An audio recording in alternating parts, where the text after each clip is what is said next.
karakter anime yang memiliki kutukan dalam hidupnya. Biasanya, kutukan di anime itu punya dua efek, antara si karakter menjadi lebih kuat, atau malah kutukan itu membuat si karakter makin menderita. Beberapa karakter ini berjuang melawan takdir, mencari penebusan, atau berusaha memahami kekuatan yang tidak diinginkan ini.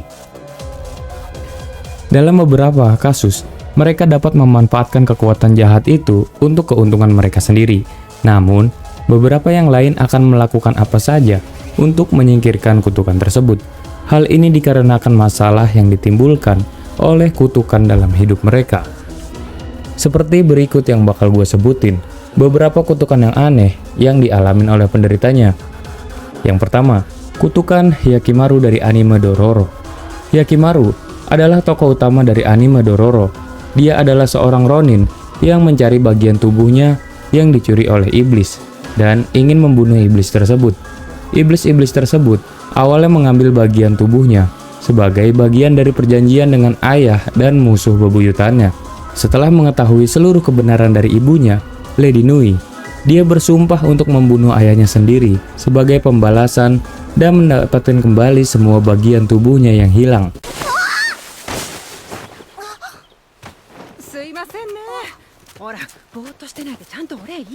Dalam perjalanannya, dia ditemani oleh seorang pencuri yatim piatu muda bernama Dororo. Hyakimaru harus berada di jalan yang salah untuk mencapai tujuannya sampai akhir. Menurut Asura, Hyakimaru adalah pewaris yang sah untuk menggantikan ayahnya yang gila kekuasaan.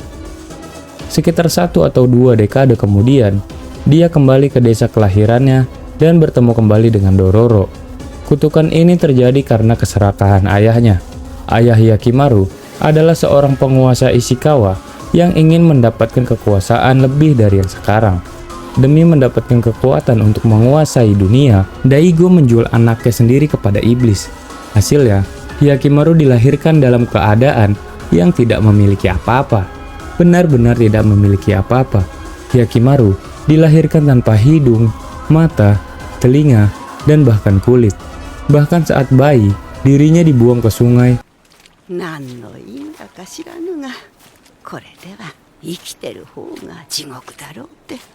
Dirinya diselamatkan oleh seorang tabib bernama Jukai.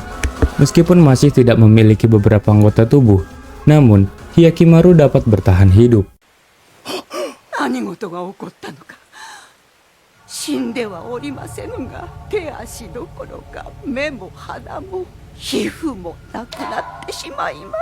Yang kedua yaitu kutukan legenda Sasuke dari anime Naruto. Siapa yang nggak tahu kutukan legenda satu ini?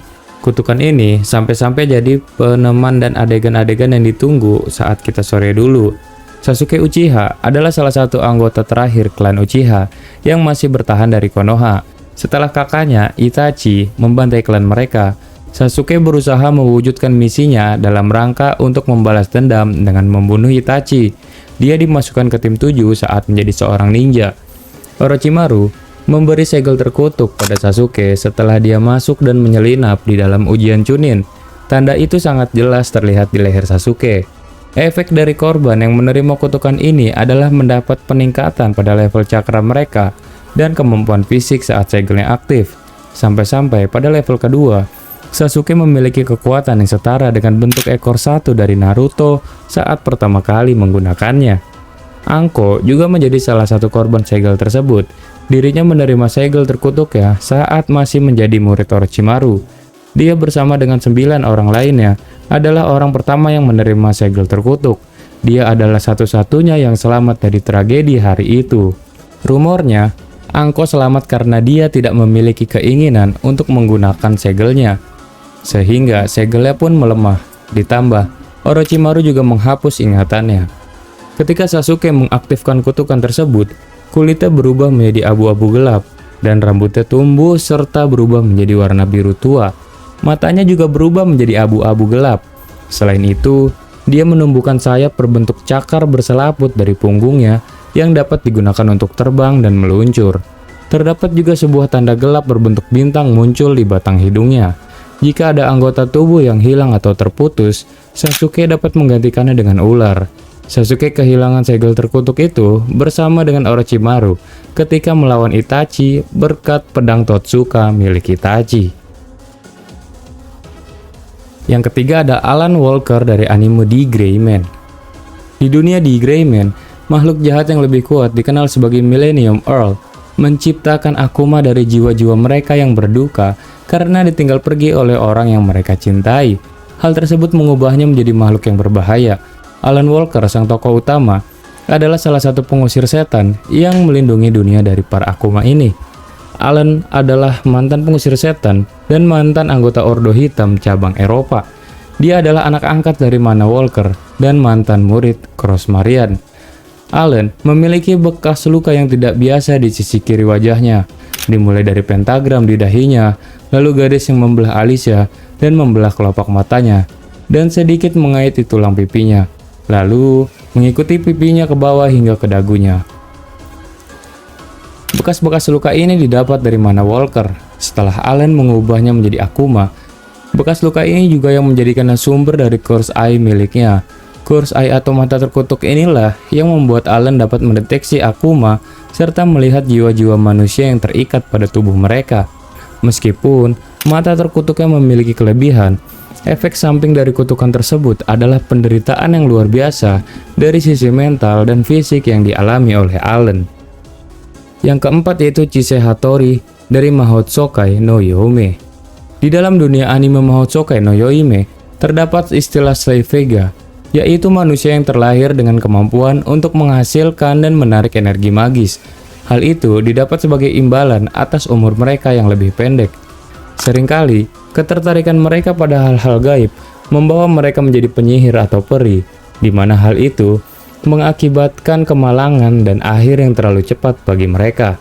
Selain kondisinya sebagai Slave Vega, Chise Hattori juga menjadi korban dari kutukan naga yang mengubah lengannya dan menjamin kematiannya akan terjadi dalam waktu 1 tahun. Namun, dia kemudian mendapatkan kutukan keabadian yang membuat sisa umurnya tidak pasti. Lagi-lagi, karakter utama kita terlindungi oleh plot armor. Awalnya, Chise sedang dilelang untuk dijual dan hanya ingin mencari tempat untuk disebut sebagai rumah. Namun, datanglah sosok Elias Ainsworth yang akhirnya memutuskan untuk menjadikan Chise sebagai muridnya.